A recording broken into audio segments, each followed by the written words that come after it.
Hello everyone, मैं तूफानी लाल स्वागत करता हूं आपका अपने यूट्यूब चैनल इंग्लिश पितामह में। और आज हम पढ़ने जा रहे हैं पास्ट कॉन्टिन्यूअस या पास्ट इम्परफेक्ट, उसको कह सकते हैं आप, राइट। पास्ट कॉन्टिन्यूअस और पास्ट इम्परफेक्ट। चलिए शुरू करते हैं हम लोग। जैसा कि मैं अपने हर चैनल में बताता हूं कि तीन तरह से हम लोग इसको पढ़ते हैं, एक एक्टिव वे, दूसरा पैसिव और तीसरा कॉसिव। तो हम आज भी वो तीनों तरह से पढ़ेंगे, राइट। तो पास्ट कॉन्टिन्यूअस, पास्ट इम्परफेक्ट में हम एक्टिव, पैसिव, कॉसिव तीनों को पढ़ेंगे। आइए,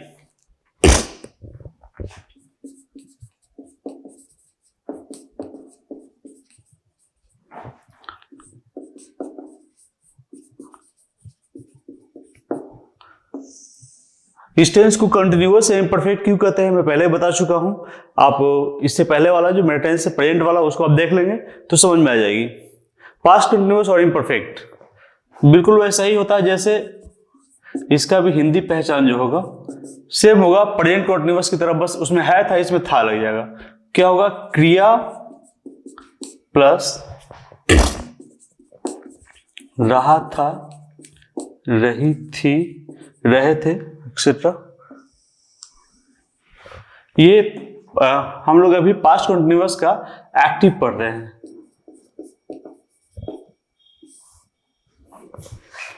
इसका इंग्लिश स्ट्रक्चर होगा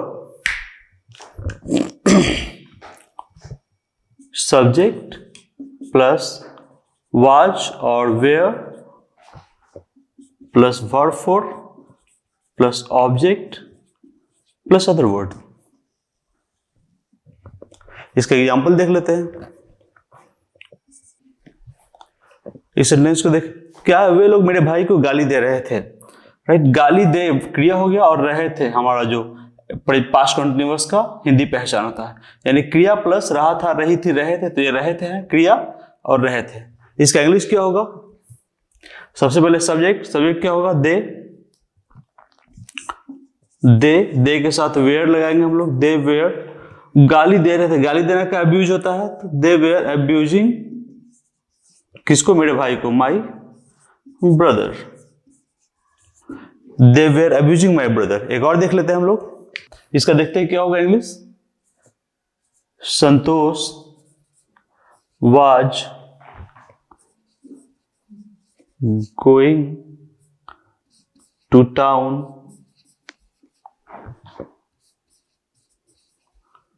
to search a job. Santosh was going to town to search a job, right? ये दो एग्जांपल काफी है पास्ट कंटिन्यूअस और इम्परफेक्ट एक्टिव को समझने के लिए। इसको आप लोग कॉपी में जरूर लिखेंगे। इस तरह से क्या होगा, एक लैंग्वेज की बुक, आपके अपने हाथ से लिखी हुई बुक तैयार हो जाएगी। ओके, अब हम लोग इसके पैसिव की तरफ चलते हैं। हम लोग देखते हैं पास्ट कंटिन्यूअस का passive, past continuous passive, right. इसका हिंदी पहचान क्या होगा? इसका होगा क्रिया प्लस या जा रहा था, ई जा रही थी और ए जा रहे थे एवं आ जा रहा था, राइट। क्रिया प्लस या जा रहा था, ई जा रही थी, ए जा रहे थे और आ जा रहा था। इसका इंग्लिश स्ट्रक्चर क्या होगा? सब्जेक्ट प्लस वाज और were plus being plus verb 3 plus other word. Subject plus was और were plus being plus verb 3 plus other words, right. यही इसका स्ट्रक्चर होता है। इसमें वर्ब के बाद सीधे अदर वर्ड्स आ रहा है, क्यों? क्योंकि ऑब्जेक्ट जो होगा इसका वो तो सब्जेक्ट बन जा रहा है, सब्जेक्ट की जगह पे आ रहा है, इसलिए यहाँ पे वर्ब 3 के बाद सीधे अदर वर्ड्स हो जा रहा है। क्लियर है ये? उम्मीद है समझ में आ गया। इसका कुछ एग्जाम्पल हम लोग देख लेते हैं। उसे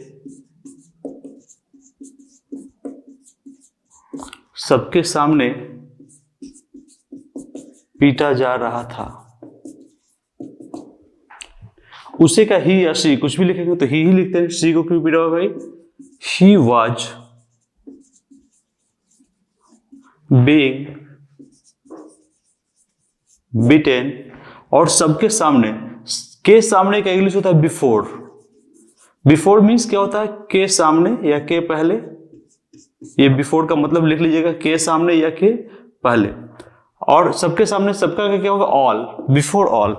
he was being beaten before all, right. एक सेंटेंस और देख लेते हैं हम लोग इसका। ये सेंटेंस क्या है, गौतम को उच्च शिक्षा के लिए विदेश भेजा जा रहा था, राइट। तो क्या होगा, पहले गौतम को विदेश भेजा जा रहा था उच्च शिक्षा के लिए, लास्ट में भी लिख सकते हैं या शुरू में भी लिख सकते हैं, तो लास्ट में लिखेंगे। क्या होगा इसका, Gautam was being sent abroad। abroad का मतलब विदेश होता है, राइट, और abroad से पहले टू नहीं लगता है। sent abroad for higher education, उच्च शिक्षा, higher education। Gautam was being sent abroad for higher education, right? Gautam was being sent abroad for higher education। Clear है ये? उम्मीद है पास्ट कंटिन्यूअस के पैसिव भी समझ में आ गया होगा आप लोगों को। अब मैं बार बार कहता हूं कि इस तरह का सेंटेंस, हिंदी सेंटेंस खुद कंपोज करे, खुद तैयार करे, खुद बनाए और उसे इंग्लिश में ट्रांसलेट करे। इससे क्या होगा, परफेक्टनेस बहुत जल्दी आएगी और दिमाग में बहुत जल्दी फिट भी हो जाएगा। ओके, अब हम लोग पास्ट कंटिन्यूअस का कॉस्टिव देखते हैं। यह है हमारा पास्ट कंटिन्यूअस कॉस्टिव। इसका हिंदी पहचान जो होगा वो होगा क्या, क्रिया प्लस वा रहा था। प्रेजेंट कंटिन्यूअस का कॉस्टिव में क्या था, सिर्फ बस उसमें यही फर्क था की जगह पे है था, क्योंकि प्रेजेंट का मतलब है और ये पास्ट है तो था हो गया, बाकी सब सेम था। क्रिया प्लस वा रहा था, वा रही थी, वा रहे थे, राइट। क्रिया प्लस वा रहा था, वा रही थी, वा रहे थे। इसका स्ट्रक्चर होगा सब्जेक्ट प्लस वाज और were plus having plus object plus verb 3 plus other words. Subject was और were plus having plus object plus verb 3 plus other words. इसका एग्जांपल देख लेते हैं हम लोग। इसका एग्जांपल देखते हैं हम लोग, क्या है, इस सेंटेंस को पढ़ें। समीर उन लोगों को दुबई भेजवा रहा था। ये भेज क्रिया हो गया, वा रहा था कंटिन्यूअस टेंस, कंटिन्यूअस। ये भेज क्रिया, ये वा जो है ये कॉस्टिव और रहा था रही थी ये कंटिन्यूअस, तो हो गया पास्ट परफेक्ट कंटिन्यूअस का कॉस्टिव, राइट।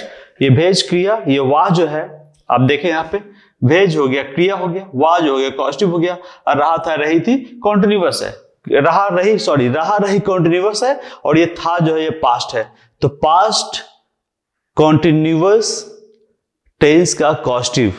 क्लियर है ये? अब इसका देखते हैं इंग्लिश क्या होगा।